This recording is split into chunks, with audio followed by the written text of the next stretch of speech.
Good morning dear student. आज हम class 11th atomic structure का लेक्चर नंबर 5 डिस्कस करने जा रहे हैं। और एक बार जल्दी से नज़र लगा लेते हैं क्या क्या आज के लेक्चर में हमें करना है। सबसे पहले हमें पढ़ना है Bohr model of an atom क्या होता है। उसके बाद बोहर मॉडल ऑफ एटम के जो रेडियस कैलकुलेशन, वेलोसिटी कैलकुलेशन और एनर्जी कैलकुलेशन, ये जो फॉर्मूले हैं वो हमें करने हैं। तो चलिए बिना किसी देरी के स्टार्ट करते हैं आज का ये लेक्चर। हमें ये पता चल चुका है कि जो आपका इलेक्ट्रोमैग्नेटिक वेव्स है वो ड्यूल नेचर का होता है। इसका मतलब वो पार्टिकल की तरह भी बिहेव करता है और वेव की तरह भी बिहेव करता है। लाइट दोनों नेचर शो कर रहा है, both particle and wave nature. कब वेव नेचर की तरह बिहेव करता है और कब, अगर हम देखें तो यहाँ पे पहला पॉइंट है कि particle nature is visible when radiation interact with matter. जब आपके पास रेडिएशंस हैं, चाहे वो विजिबल लाइट ही क्यों ना हो, क्योंकि विजिबल लाइट भी आपकी इलेक्ट्रोमैग्नेटिक रेडिएशंस है। तो अगर वो इंटरेक्ट होती है मैटर के साथ, किसके साथ है? मैटर के साथ, तब तो ऐसे बिहेव करती है जैसे वो पार्टिकल नेचर बनी है। जैसे रिफ्लेक्शन फिनोमिना पढ़ा है, रिफ्रैक्शन फिनोमिना है, तो इससे ये प्रूव हो रहा है कि आपकी जो लाइट है वो पार्टिकल नेचर है। और जो वेव नेचर है वो कब पता चलता है? जब वो प्रोपेगेट करती है, जब वो चल के आती है, जैसे सन से यहाँ तक आई है, प्रोपेगेट कर रही है, तो हमें पता चलता है कहीं भी अगर प्रोपेगेट कर रही है तो वेव नेचर। जैसे अगर पार्टिकल नेचर है, आपने यहाँ पे कोई बैरियर लगा दिया तो लाइट यहीं रुक जाएगी। जबकि अगर वेव नेचर है तो बैरियर लगा दिया, बैरियर के बाद भी वो बैरियर का जो कॉर्नर होगा वहाँ से आपके पास स्प्लिट हो जाएगी, बेंडिंग हो जाएगी लाइट। इसलिए हम ये कह सकते हैं कि वेव नेचर है। ठीक है, तो ड्यूल नेचर है, ये आपको ध्यान रखना है। इस पे भी एक टॉपिक और करेंगे ड्यूल नेचर पे।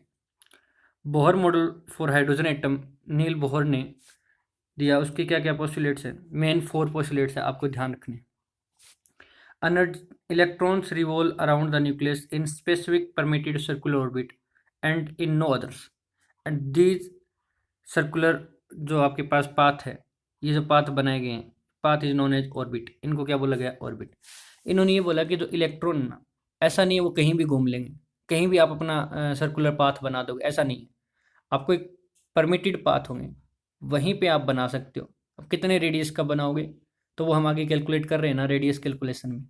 तो बोहर ने यही बताया कि इलेक्ट्रॉन मूव करता है अराउंड द न्यूक्लियस, पर कहाँ मूव करता है? न्यूक्लियस के चारों ओर है, एक स्पेसिफिक परमिटेड सर्कुलर पाथ के अंदर, जिसको हम बोलते हैं ऑर्बिट, और कहीं नहीं घूम सकता। जो कि बाद में इसकी कमी है, ऐसा नहीं होता है एक्चुअल में। तो while in this specific orbit an electron does not radiate energy, this orbit are known as stationary energy levels। और जब इन स्पेसिफिक ऑर्बिट के अंदर इलेक्ट्रॉन जब रोटेट करता है, मूव करता है, तो अपनी एनर्जी रेडिएट नहीं करता। सिंपल से लैंग्वेज में कह सकते हैं the electron in the orbit, या कह सकते हैं energy of the electron in the orbit does not change with time. The energy of the electron in the orbit does not change with time. वो घूमते रहें घूमते रहे घूमते रहें, ऐसा नहीं कि अपनी एनर्जी लॉस कर रहे हैं। जैसे हम अगर घूमते रहें चक्कर लगाते रहें, तो हमारी तो थकान आ जाएगी। ये थकान आने का मतलब कि हमारे एनर्जी क्या करती है? रेडिएट करती है। पर इलेक्ट्रॉन ऐसा नहीं करता, टाइम के साथ एनर्जी रेडिएट नहीं होगी। ठीक है, तो ये एनर्जी लेवल्स भी कह सकते हो। तीसरा पॉइंट ये है कि an electron can jump from one energy level to other energy level by absorbing और emitting the energy. Electron jump कर सकता है, लोअर टू हाइयर जा सकता है, हाइयर टू लोअर जा सकता है। जैसे मैं आपको एक एग्जांपल से क्लियर करता हूँ। देखिए बच्चों, इसको थोड़ी सी जगह बना लेते हैं। जैसे मैं 2 ऑर्बिट बना के आपको बात क्लियर करूँ। मान लीजिए ये न्यूक्लियस है, ये इसका फर्स्ट ऑर्बिट है, ये आपका सेकंड ऑर्बिट है। तो जो फर्स्ट ऑर्बिट है उसकी एनर्जी है 5 और सेकंड ऑर्बिट की एनर्जी है 8। तो आपके पास इलेक्ट्रॉन जो है वो 5 से 8 वाले में जा सकता है। उसके लिए एनर्जी अब्जॉर्ब करनी पड़ेगी। कितनी एनर्जी अब्जॉर्ब करनी पड़ेगी? तो आपका आंसर क्या आएगा? 8 माइनस 5 यानी 3।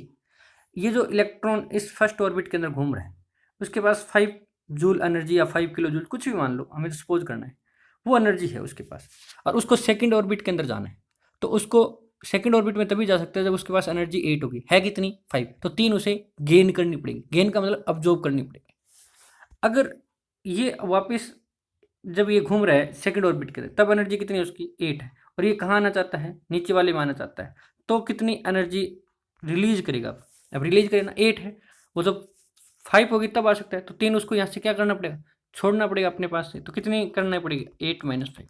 तो एनर्जी चाहे एब्जॉर्ब हो चाहे एनर्जी आपकी रिलीज हो, दोनों ही केस के अंदर जो डेल्टा ई है वो हमारा हायर एनर्जी लेवल में से लोअर एनर्जी लेवल वाला क्या कर देना है, घटा देना है। तो डेल्टा ई का फॉर्मूला रहेगा E2 - E1।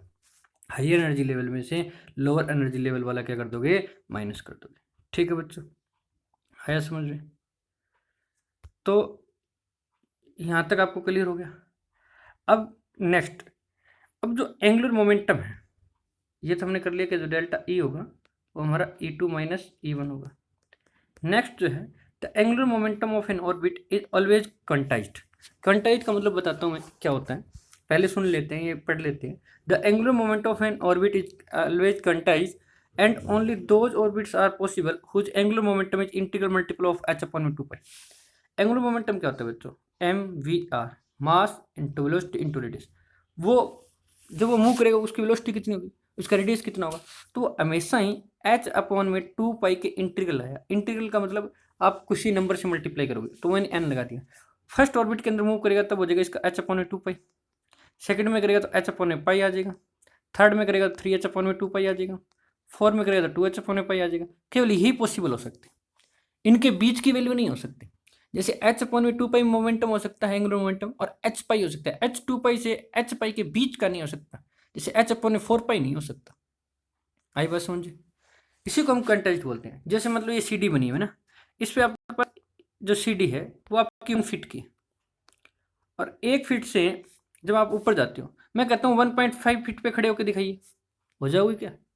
नहीं है ना पॉसिबल, क्योंकि जब आप एक कदम ऊपर रखोगे तो 2 फीट पे पहुंच जाओगे, नीचे रखोगे तो 1 फीट पे हो मतलब। तो मैं कहता हूँ 1.5 फीट पे खड़े होकर दिखाइए, कैसे पॉसिबल हो सकता है? नहीं हो सकता है ना।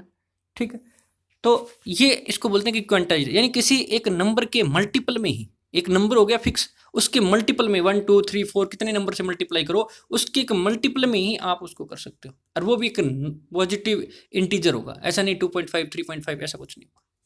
ठीक है, एंगुलर मोमेंटम क्लियर हुई बात।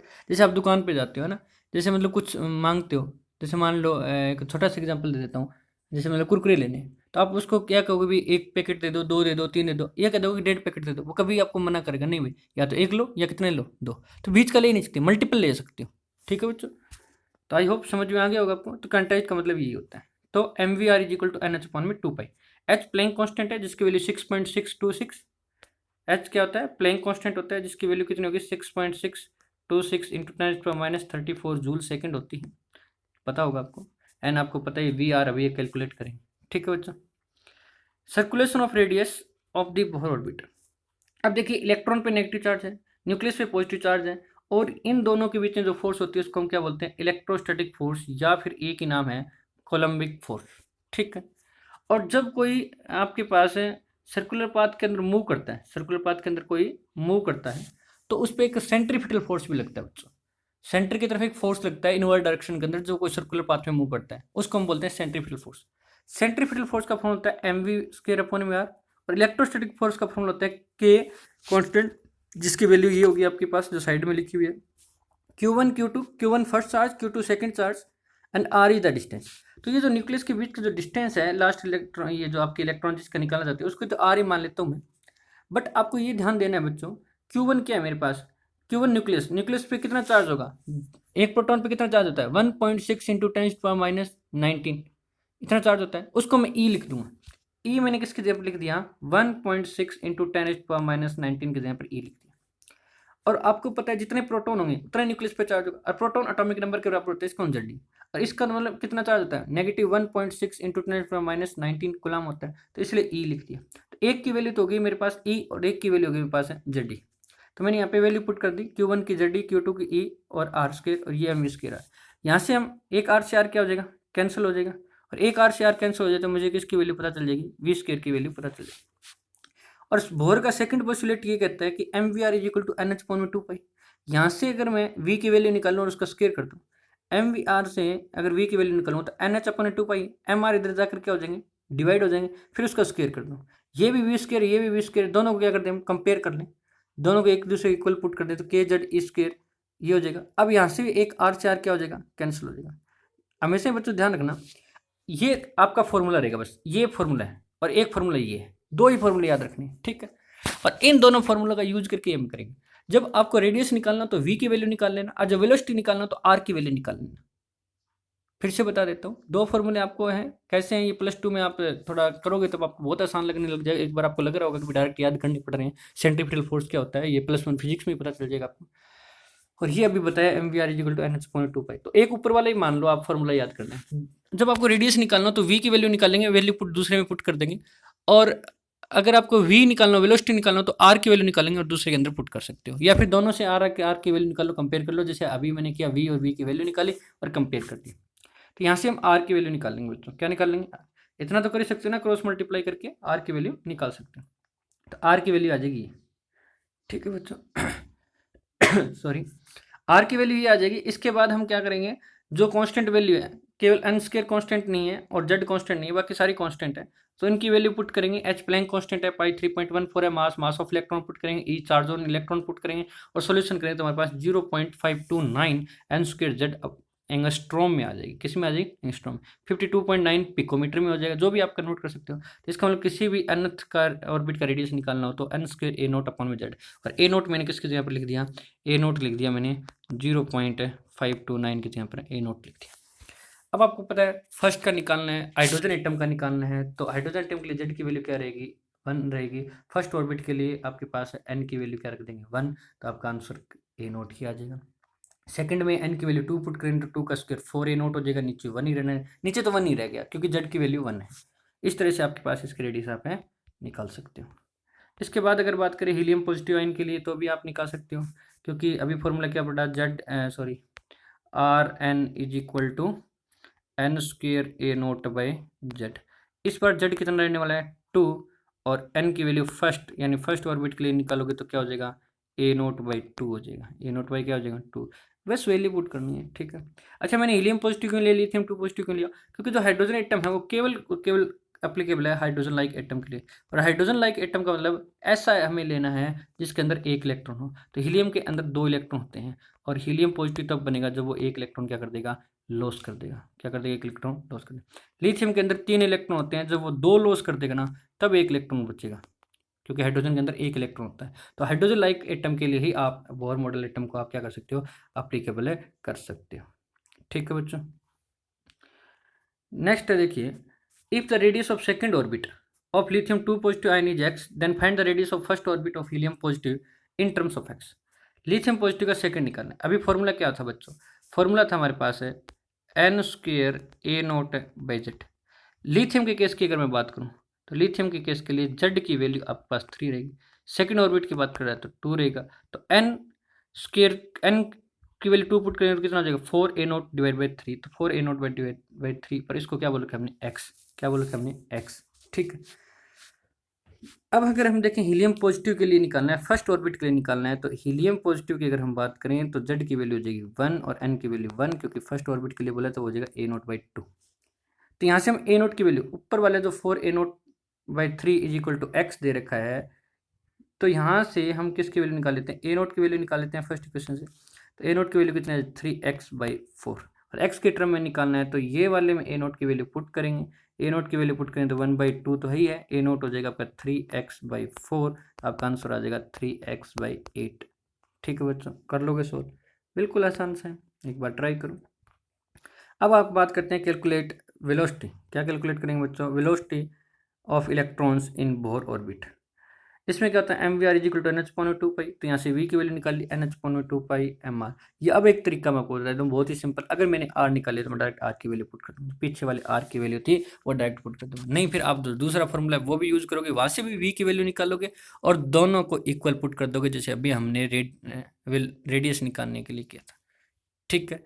तो आर की वैल्यू, सॉरी किसकी वैल्यू निकालोगे, आर की वैल्यू निकाल के भी आप इक्वेट कर सकते हो। ये सिंपल मेथड है, एक में वी की वैल्यू निकाल ली और वेलोसिटी निकालनी है हमें तो वी ही निकालना था, पर इसमें आर आ गया। पर आर के लिए फिर डायरेक्ट फॉर्मूला आपको याद होना चाहिए, नहीं कर पाओगे, ठीक है। जैसे हमने रेडियस निकाला, जैसे हमें किसकी वैल्यू पता ही नहीं थी, हम ये भी तो वेलोसिटी की वैल्यू वहाँ पे पुट कर सकते थे, तभी तो आर वही आता ना। तो इसमें क्या पता चलता है, इस फॉर्मूले में ये पता चलता है कि जो हमारा रेडियस था वो तो इन्वर्सली प्रोपोर्शनल था जेड के, ठीक है, जबकि वेलोसिटी है डायरेक्टली प्रोपोर्शनल टू जेड। और नंबर ऑफ ऑर्बिट के क्या ये इन्वर्सली है, और जबकि रेडियस था एन स्क्वायर के डायरेक्टली, क्योंकि एन स्क्वायर के क्या था डायरेक्टली और जेड के क्या था इन्वर्सली। ये जेड के तो हो जाएगा डायरेक्टली और एन स्क्वायर के नहीं होगा, एन के क्या हो जाएगा इन्वर्सली।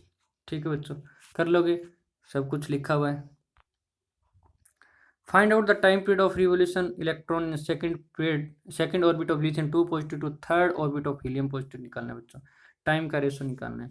तो आपको पता है वेलोसिटी क्या होती है, डिस्प्लेसमेंट अपॉन में टाइम। क्या होती है बच्चों, डिस्प्लेसमेंट अपॉन में टाइम। तो टाइम किसके इक्वल हो जाएगा बच्चों, टाइम हो जाएगा डिस्प्लेसमेंट अपॉन में टाइम, सॉरी वेलोसिटी। टाइम किसके इक्वल हो जाएगा, डिस्प्लेसमेंट अपॉन में velocity.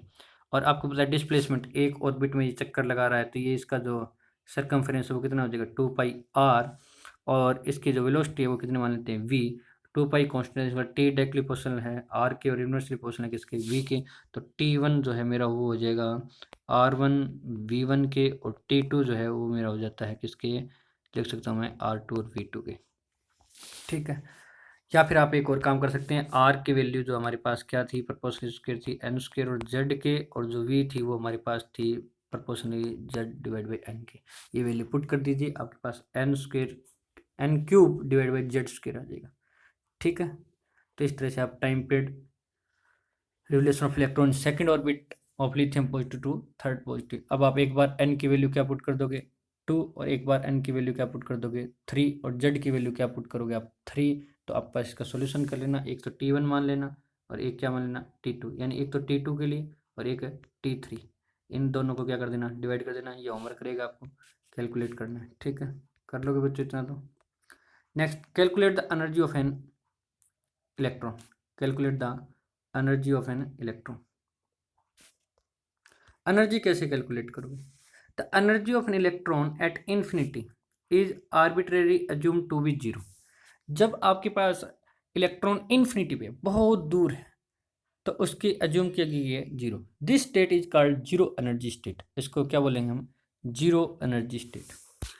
When electrons move and come under the influence of nucleus, जब इलेक्ट्रॉन मूव करता है और न्यूक्लियस के कांटेक्ट में आता है, it does some work and spend its energy in the process. तो वो वर्क करना स्टार्ट कर देता है, जिसके कारण वो अपनी एनर्जी स्पेंड करता है इस प्रोसेस के अंदर।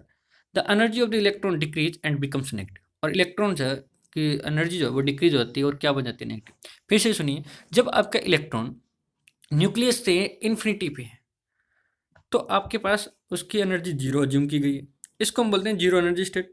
जब इलेक्ट्रॉन मूव करता है और न्यूक्लियस के कांटेक्ट में आता है तो उसको कुछ वर्क करना पड़ता है, और जब कोई भी वर्क करेगा, जैसे हम भी वर्क करते हैं, तो अपनी एनर्जी का क्या करेंगे, लॉस करेंगे।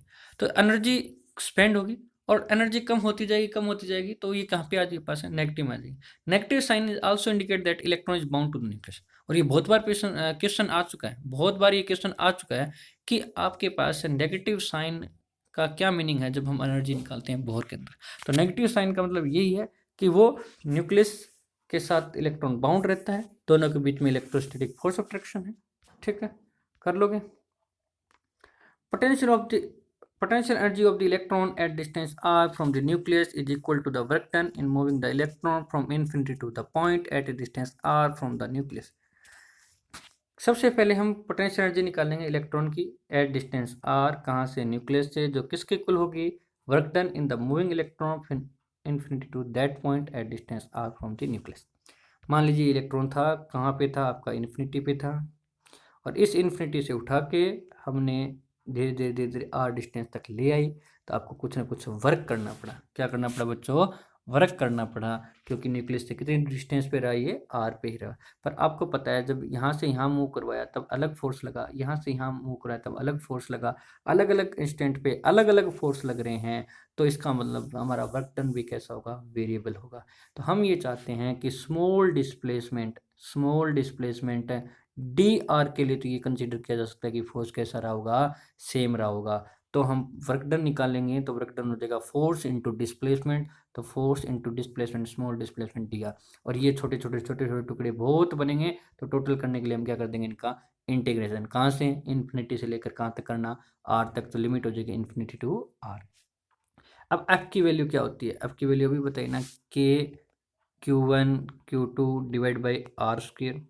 तो यहाँ से आपका Q1 क्या था, जेड ई, Q2 क्या था ई, तो क्या बन जाएगा के Z e square divide by r square. तो ये एफ की वैल्यू पुट कर दी K Z e square divide by r square into d r. Integration करेंगे तो क्या हो जाएगा d r by r square, d r by r square, ठीक है। और इसका अगर इंटीग्रेशन करेंगे तो हो जाएगा पास के जेड ई स्क्र, ये इसका सॉल्यूशन है। आपको इंटीग्रेशन डिफरेंशिएशन अभी अपने फिजिक्स में नहीं किए होंगे शायद, आई होप। चलो यहाँ तक तो करो। तो ये तभी हो पाएंगे जब आपको फिजिक्स में डिफरेंशिएशन और इंटीग्रेशन आपको आते हैं। अगर आते हैं तो बहुत आसान है, अब कुछ नहीं बचा, आप करके देख सकते हो, ठीक है। नहीं आप एक बार यहाँ पे स्किप कर सकते हो, तो आपका फॉर्मूला ये बन जाएगा। अब टोटल एनर्जी क्या होती है आपकी, kinetic energy plus potential energy के बराबर होती है। काइनेटिक एनर्जी क्या है, half m square, potential energy अभी निकालिए क्या होती है के जेड ई स्क्वायर फॉर्म में आ, या फिर आप डायरेक्ट याद रख लेना थोड़ा सा। जैसे आपका जो इलेक्ट्रोस्टैटिक फोर्स होता है वो, उसका फॉर्मूला क्या था आपके पास है, उसका फॉर्मूला था के जेड ई स्क्वायर अपॉन में आर स्क्वायर, कुछ नहीं होता, एक आर कट हो जाता है और एक आर कट होने के बाद माइनस साइन लग जाए, वही आपकी पोटेंशियल एनर्जी, ठीक है बच्चों, वही आपकी क्या है पोटेंशियल एनर्जी है। तो coulombic force is equal to centrifugal force, coulomb, या फिर आप कह सकते हो electrostatic force is equal to centrifugal force. तो इलेक्ट्रोस्टैटिक फोर्स ये होती है और सेंट्रीफ्यूगल फोर्स ये होती है। यहाँ से m v square is equal to क्या आ जाएगा के जेड ई स्क्वायर अपॉन में आर, ये तो हमने अभी निकाला ही था, क्योंकि एक आर से आर क्या हो जाएगा पास कैंसिल हो जाएगा। टोटल एनर्जी किसकी इक्वल होगी, ये हाफ एम वी स्क्वायर है, तो काइनेटिक एनर्जी का फॉर्मूले में जो आपका एम वी स्क्वायर है ये वैल्यू हम पुट कर देंगे, तो ये भी हमारा के जेड ई स्क्वायर अपॉन में आर की फॉर्म में आ जाएगा।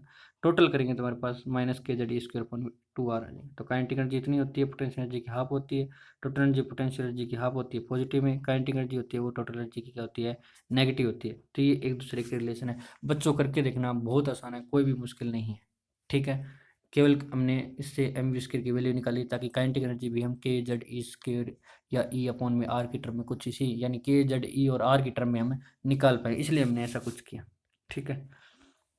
कर लोगे। अब यहाँ पे कुछ नहीं किया, यहाँ पे किसकी वैल्यू पुट कर दी, आर की वैल्यू पुट कर दी बच्चों, जो हमने रेडियस की वैल्यू निकाली थी वो वैल्यू यहाँ पे हमने क्या कर दी पुट कर दी। और अगर आर की वैल्यू हम पुट करेंगे तो हमारे पास ये मिल जाएगा। अब सारे जो कांस्टेंट है जेड और एन को छोड़कर सारी कांस्टेंट है। आपका के की वैल्यू 9 इंटू 10⁻9 है, ई 1.6 इंटू 10⁻9 -19 है, एच 6.626 इंटू 10⁻−34 है, पाई की वैल्यू आपको पता है मास ऑफ इलेक्ट्रॉन है, तो सबकी वैल्यू पुट करेंगे तो आपके पास आ जाएगा -13.6 z square divide by n square electron volt में। जूल में निकालना है तो 2.18 इंटू 10⁻18, ठीक है। तो ये आपको जरूर ध्यान रखना है बच्चों, ये formula very very very important, ठीक है। इलेक्ट्रॉन वोल्ट की डेफिनेशन में पहले बता चुका हूँ, एक इलेक्ट्रॉन वोल्ट में 1.6 इंटू 10⁻19 जूल होते हैं, कितने होते हैं 1.6 इंटू 10⁻19 जूल। तो आपकी टोटल एनर्जी है वो इन्वर्सली प्रोपोर्शनल होती है एन स्क्वायर के, तो इन्फिनिटी पे ये जीरो हो जाएगी, काइनेटिक एनर्जी भी इन्फिनिटी पे क्या हो जाएगी जीरो हो जाएगी। हाइड्रोजन एटम के लिए बात करें z is equal to 1 put कर देंगे, फर्स्ट ऑर्बिट के लिए एन की वैल्यू 1 रखूंगा, सेकेंड ऑर्बिट के लिए एन की वैल्यू 2 रखूंगा, तो डिवाइड बाई 4 हो जाएगा, एन की वैल्यू 3 एन की वैल्यू 4, तो आप मैं ये वैल्यू निकाल सकता हूँ हाइड्रोजन एटम के लिए, ठीक है बच्चों। और ये आपके ग्राफ से कुछ नहीं है, ये फर्स्ट ऑर्बिट की एनर्जी है। जैसे इस तरह से ये कोई सर्कल बनाता बड़ा, ये इस तरह से सर्कल बनाता, ये इस तरह से सर्कल बनाता, ये इस तरह से सर्कल बनाता, तो इनके बीच का जो गैप है वो बढ़ता जा रहा है। पहले ए नोट था, फिर 3 ए नोट हो गया, फिर 5 ए नोट हो गया, फिर 7 ए नोट हो गया, तो आगे वाला कितना आ जाएगा 9 ए नोट आ जाएगा। ये इनके बीच की डिस्टेंस होती है। तो बोहर ने बहुत कुछ सक्सेस मिली, बट बहुत कुछ इसकी कमियां भी हम डिस्कस करेंगे। तो आई होप कि ये समझ में आएगा। लास्ट में थोड़ा सा आप वीडियो को दोबारा देख लेना, क्योंकि इंटीग्रेशन आ गया तो मैंने थोड़ा सा स्किप करने की कोशिश की है। बाकी आप निकाल सकते हो जिस दिन आप इंटीग्रेशन सीखोगे, तो इतना भी कर लोगे, अगर बोहर मॉडल ऑफ एटम भी कर लेते हो तो आपके लिए मोर सफिशिएंट है। तो थैंक यू बच्चों, आज के लिए इतना ही। नेक्स्ट क्लास में हम फिर एक नए लेक्चर के साथ इसको कंटिन्यू करेंगे। थैंक यू बच्चों।